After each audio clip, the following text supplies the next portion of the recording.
Hi everyone, it's been a while since our last show. I have been very busy traveling around the world. We just did an amazing World Congress of Families.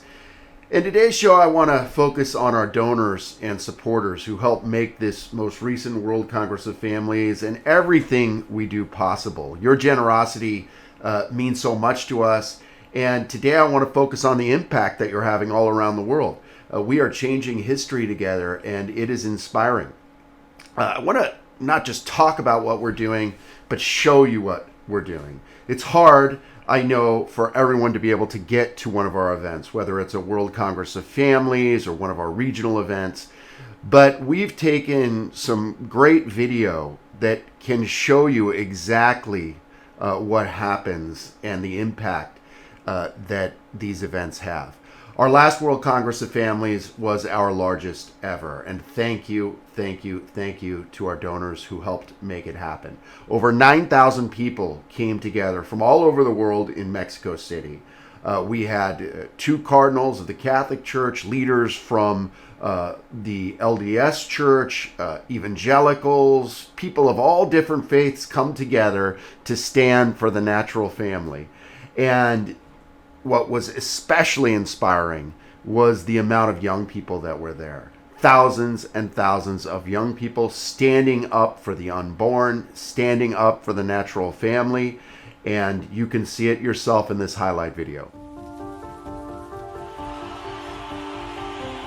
La familia ha sido para la sociedad, ha sido hospital, ha sido escuela, ha sido oficina, ha sido psicólogo, ha sido lugar de encuentro. Les tengo la sorpresa. Para esta fecha me llegó esta carta del Santo Padre para ustedes. México es el primer país que recibe 2 veces el Congreso Mundial de las Familias. What is the fundamental cell of society? The family. Cuando me dicen de que, oye, ¿qué fue? O ¿qué es lo que te ha ayudado como a llegar lejos, a ser exitoso? Y siempre digo la familia. Muchas gracias por este video. Muchísimas gracias.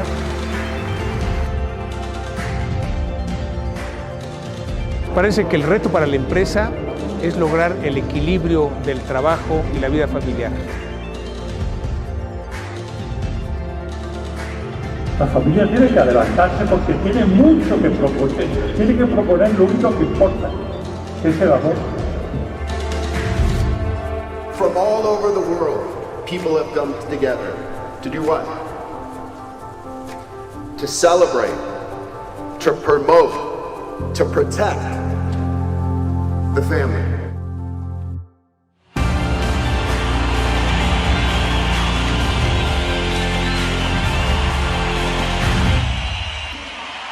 We indulge in all kinds of pleasures, and then we feel sick inside for doing that, and then we come over here and we just say, that's bad, it's bad, I'm not going to think about that anymore, I'm not going to think about that anymore. Oh, maybe I am going to think about it a little more.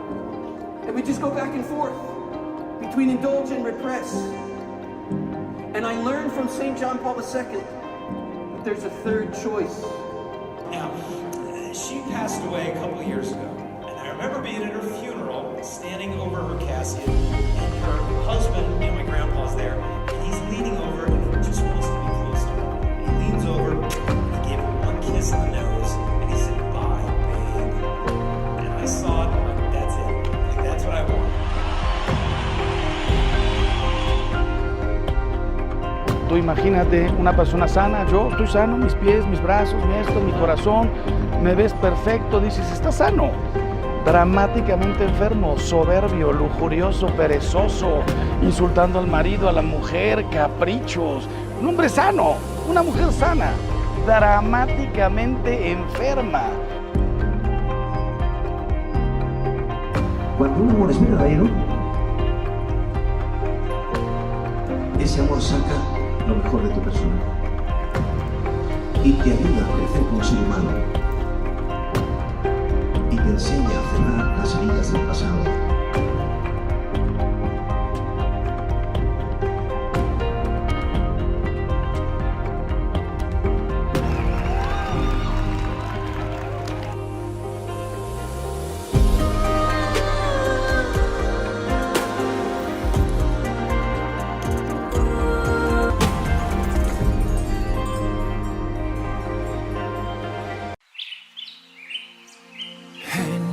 Un mundo tan desafiante, nuestro reto es ser la luz, dar amor día con día.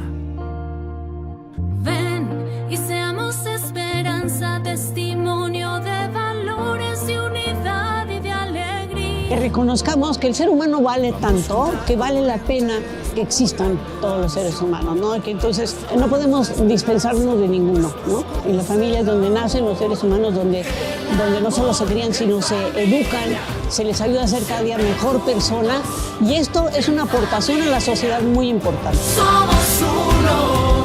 En esta batalla por la defensa de la vida, de la familia, de nuestra cultura cristiana, la verdad es que llena mucho el darnos cuenta de que no estamos solos, de que somos muchos más los que colaboramos y los que pensamos de esta misma manera.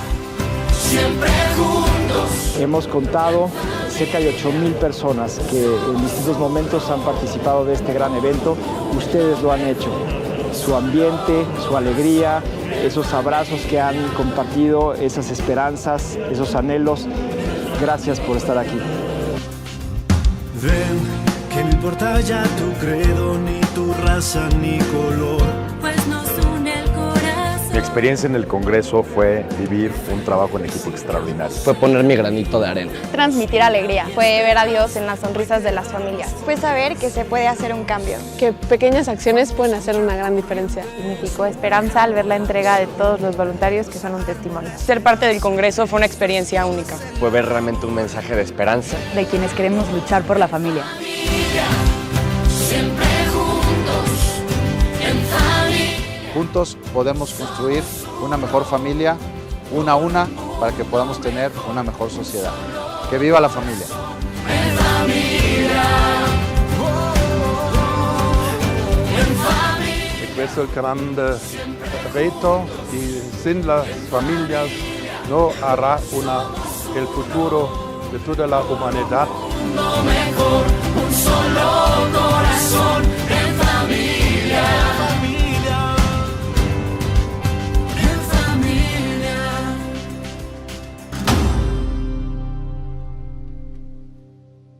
What I hear time and time again from those that are taking part in the World Congress of Families is how inspiring it is to realize how much impact these leaders are having around the world, how you can learn from people who are changing policy, who are changing whole nations, and take what they're doing in their countries and take it back to your own country and tweak it a little bit and have the same impact. That goes all the way up to leaders of nations. We have been blessed to have been hosted by Prime Minister Viktor Orban at our World Congress of Families in Budapest.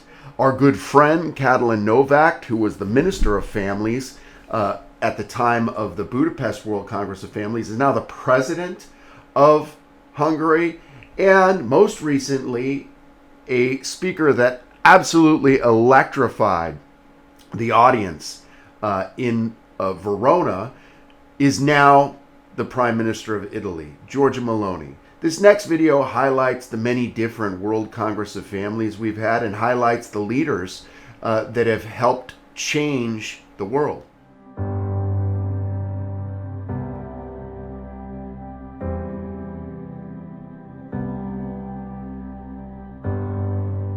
Well, we're coming to an end of what I think was one of our greatest World Congress of Families ever. Do you agree? Who agrees? E quindi vi ringrazio perché siete quell'avanguardia, quel nucleo, quella breccia che tiene viva la fiamma.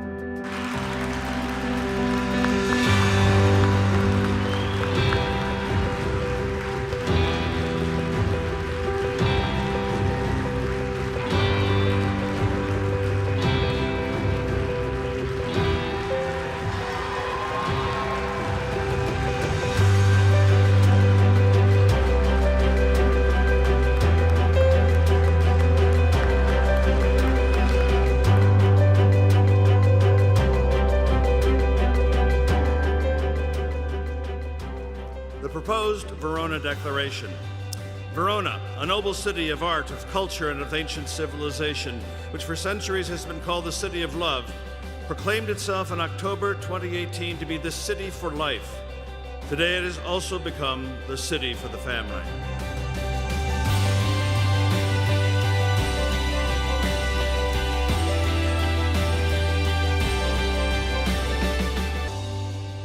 We obviously, as representatives of South Africa, are greatly honored to have all of you here, and for this what we believe is a historical event that is going to catch fire and spread all over the world, where people will be emboldened to speak up for marriage and family.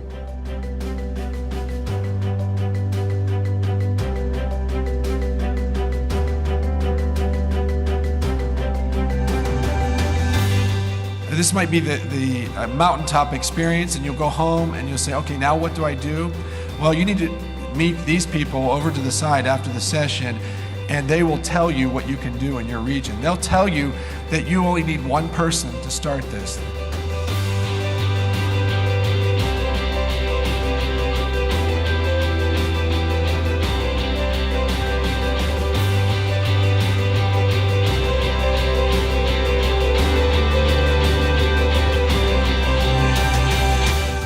On Sunday, the Prime Minister of Hungary announced plans to exempt women with 4 or more children from income tax for the rest of their lives.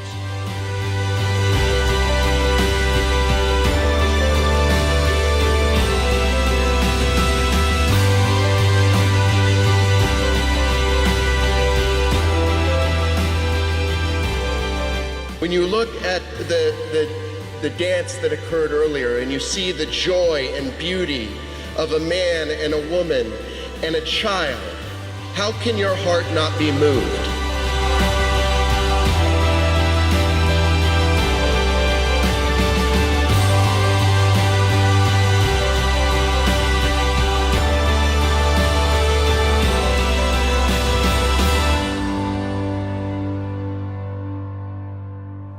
This next video shows how the World Congress of Families can even have an impact on changing nations.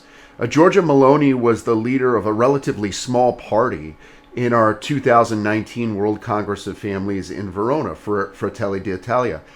And that party was not seen as likely to win any victories in the future. But then Giorgia Meloni came up and gave her speech, and it absolutely electrified the audience. Eventually it went viral. It was a clear and resounding defense of the family against those who would work to redefine it and those who would undermine life.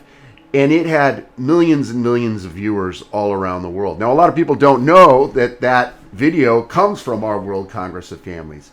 But we've gone ahead and translated the video for you and put it in subtitles so you can see the inspiration that this speech was to so many people in Europe and beyond. Grazie, sono appena arrivata, quindi stavo stirando.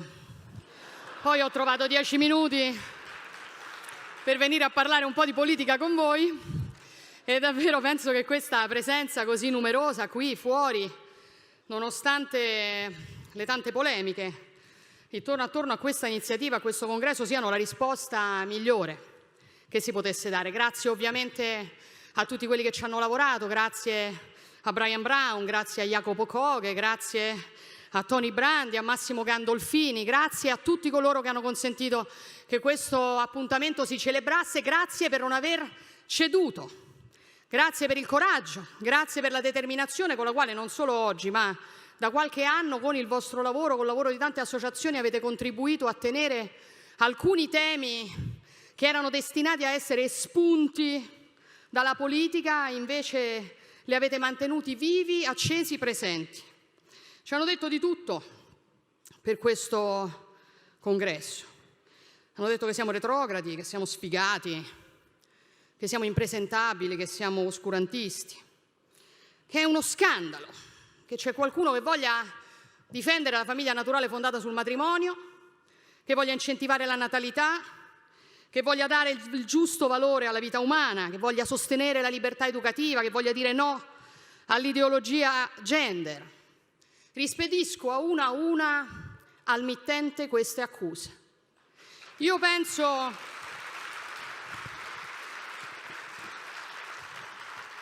che il retrogrado sia chi tenta di riportare la censura in Italia facendo in modo che un appuntamento come questo non possa celebrarsi. Io penso che oscurantista sia uno Stato che dopo aver patrocinato in questi anni qualunque cosa, comprese le mostre che ritraevano un crocifisso immerso in un bicchiere di pipì, oggi si vergognano a dare il patrocinio a una iniziativa come questa.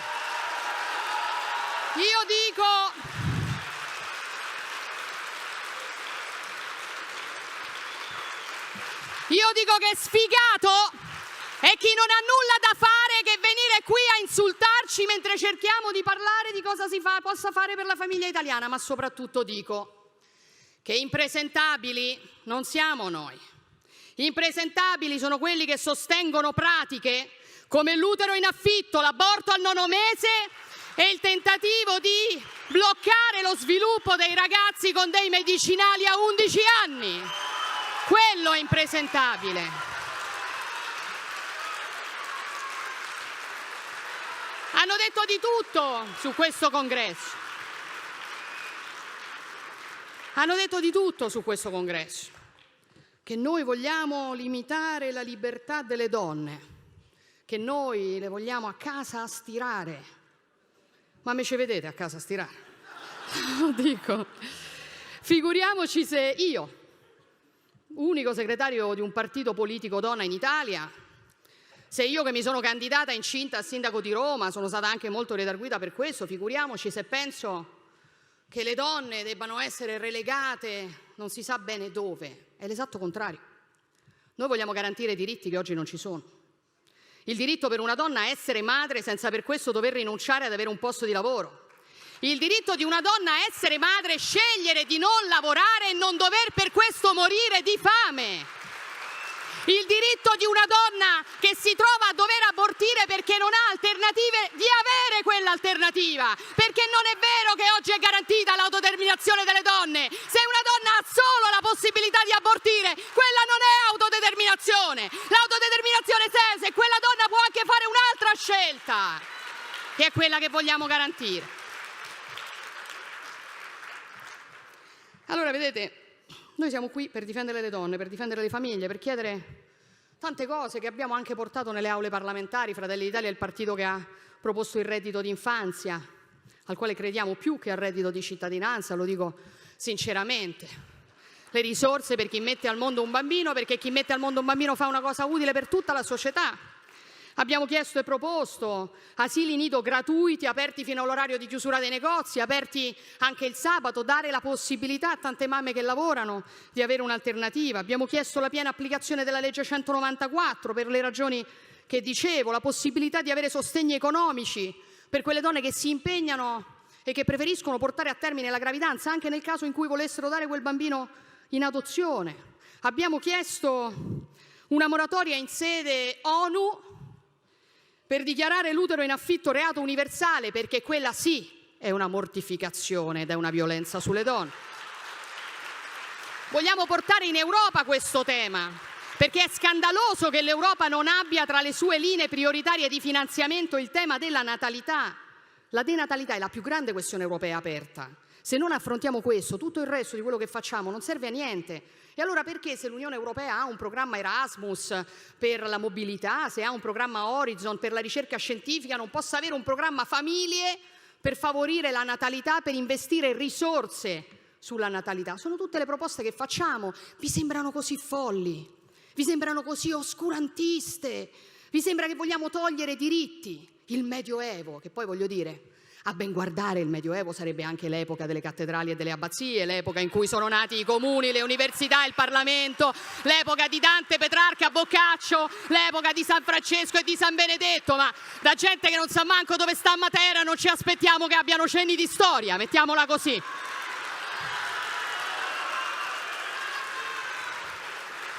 Ci hanno attaccato sul piano personale, io sono anche stata attaccata sul piano personale, vergognati! Parli di famiglia naturale fondata sul matrimonio, hai fatto un figlio fuori dal matrimonio. Se per questo parlo anche di famiglie numerose, ho fatto un figlio solo. E guardate, per paradosso, quando ti dicono questa cosa, rafforzano la bontà della tua posizione. Dimostra semplicemente che quello che io porto avanti non lo faccio per me stessa. Io porto avanti quello che considero utile per la società italiana. Io credo che sia giusto che lo Stato incentivi la famiglia naturale fondata sul matrimonio e il punto è che se non mi sono sposata non pretendo che lo Stato riconosca a me i privilegi che deve riconoscere alle famiglie sposate. È quello il grande punto. È quello il punto, fate attenzione. Il punto è che io credo in una società nella quale ad ogni scelta che fai corrispondono delle conseguenze e te ne assumi la responsabilità. Io rifiuto una società nella quale ogni desiderio diventa un diritto, ogni capriccio diventa un diritto, nella quale non ho responsabilità, ho solo diritti. Lo rifiuto, è sbagliato.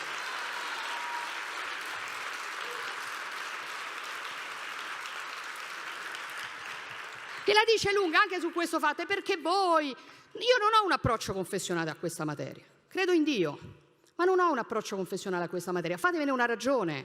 Io faccio queste battaglie per laico buonsenso, sono una persona abituata a farsi delle domande anche scomode, anche profonde. Quando mi faccio quelle domande voglio delle risposte che siano credibili e a troppe domande che mi sono fatta in questi anni i sacerdoti del pensiero unico non sono stati in grado di dare delle risposte sensate. E ne posso fare a decine di queste domande. È giusta una società che spende molte più energie e risorse a trovare modi immediati, facili, veloci per liberarsi della vita umana piuttosto che per favorirla? È normale, la puoi chiamare civiltà. È giusto che mentre un cucciolo di cane giustamente non può essere strappato appena nato dal grembo della madre, lo si possa fare con un bambino figlio di una madre disperata che lo vende, comprato da due uomini ricchi?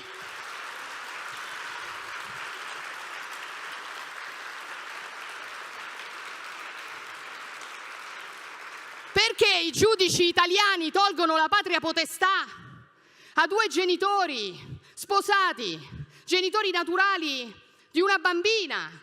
Perché ritengono che questi due signori siano troppo anziani, 52-54 anni, per crescere questa figlia naturale e gliela tolgono contro il loro parere. Ma se si tratta di due uomini ultra cinquantenni che vanno a comprare un figlio all'estero, quello va bene. Perché?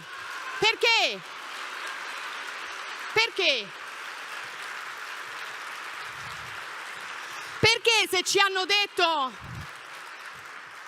Perché se ci hanno detto che il papà di Eluana Englaro doveva essere libero di staccare la spina che teneva in vita sua figlia perché nessun genitore sa cosa sia meglio, cosa sia bene per suo figlio, nessuno sa più di un genitore cosa sia bene per suo figlio? Perché lo stesso diritto non è valso per i genitori di Charlie Gard e per quelli di Alfie Evans? Perché vince sempre chi vuole staccare la spina? Perché vince sempre la morte? Perché? E se la vita di un bambino malato come Alfie Evans viene definita futile, quanto tempo manca prima che venga definita inutile la vita di un disabile o di un anziano o di chiunque non corrisponda ai canoni del perfetto consumatore? Quanto deve passare? E perché ci occupiamo di qualunque discriminazione in atto, ma facciamo finta di non vedere la più grande persecuzione in atto, che è il genocidio dei cristiani nel mondo? Perché? Datemi delle risposte a queste domande, vi prego.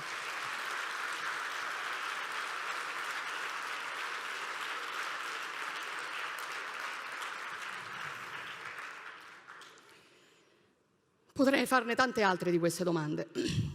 A monte c'è quella che ci facciamo oggi: perché la famiglia è un nemico? Perché la famiglia fa così paura? C'è una risposta unica per tutte queste domande: perché ci definisce, perché è la nostra identità. Perché tutto quello che ci definisce in questo tempo è un nemico, per chi vorrebbe che non avessimo più un'identità e che fossimo solamente schiavi, consumatori perfetti. E allora è sotto attacco l'identità nazionale, è sotto attacco l'identità religiosa, è sotto attacco l'identità di genere, è sotto attacco l'identità familiare. Non devo potermi definire italiana, cristiana, donna, madre, no. Io devo essere cittadino X, genere X, genitore 1, genitore 2, devo essere un numero. Perché quando sarò solamente un numero, quando non avrò più un'identità, quando non avrò più radici, allora sarò lo schiavo perfetto in balia della grande speculazione finanziaria, il consumatore perfetto. E questa è la ragione per la quale oggi noi facciamo tanta paura. Questa è la ragione per la quale oggi questo appuntamento fa tanta paura. Perché noi non vogliamo essere dei numeri, noi siamo qui per dire che noi non siamo dei numeri, noi difenderemo il valore della persona umana, di ogni singola persona umana, perché ognuno di noi ha un codice genetico unico e irripetibile. E questo, piaccia o no, ha del sacro. Lo difenderemo Dio, la patria e la famiglia, che fanno tanto schifo a qualcuno. Lo faremo per difendere la nostra libertà, perché noi non saremo mai schiavi e semplici consumatori in balia della speculazione finanziaria. Ecco la nostra missione, ecco perché oggi sono venuta qui. Scriveva Chesterton ormai più di un secolo fa, vediamo se ve lo trovo: fuochi verranno attizzati per dimostrare che 2 più 2 fa 4.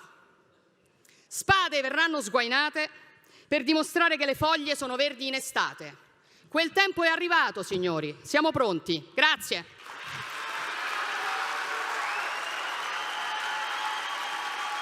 I hope these videos give you some taste of what it's like to be at a World Congress of Families, but more importantly, they highlight the impact that these events have around the world.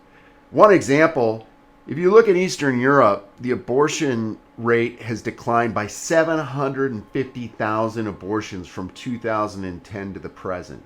That's because of policies that were implemented around the region from country after country that started with waiting periods on abortion and in some cases restrictions on abortion, not only in the earliest months, but on into the late term of pregnancies, protecting life, building up the family. 750,000 babies' lives have been saved. And a lot of those discussions occurred at World Congress of Families events. As a matter of comparison, since the Supreme Court overturned the Roe versus Wade decision, rightfully in the United States, commentators say that perhaps 10,500 babies have been saved. Now that is great. That is a blessing. We are so happy for every human life to be saved. And we should be inspired that our Supreme Court in the United States made the right decision. But I only bring up this comparison to show you what can be done around the world. With the right effort, with the right tactics, with the right strategy, and especially by creating a community of trust between pro-family leaders around the world, we could save 750,000 more babies in the next 10 years. In place after place, we have opportunities. We depend upon your generous support to make these opportunities real. I ask that you prayerfully consider making a donation today, either a monthly donation, which will be matched month after month for 1 year. That's a 12 times match for your donation, or making a generous one-time end-of-year donation. We're so thankful for you. We're thankful for your generosity, your prayers, your support. I look forward to working together with you to protect family around the world and to protect life in the next year and beyond. God bless you.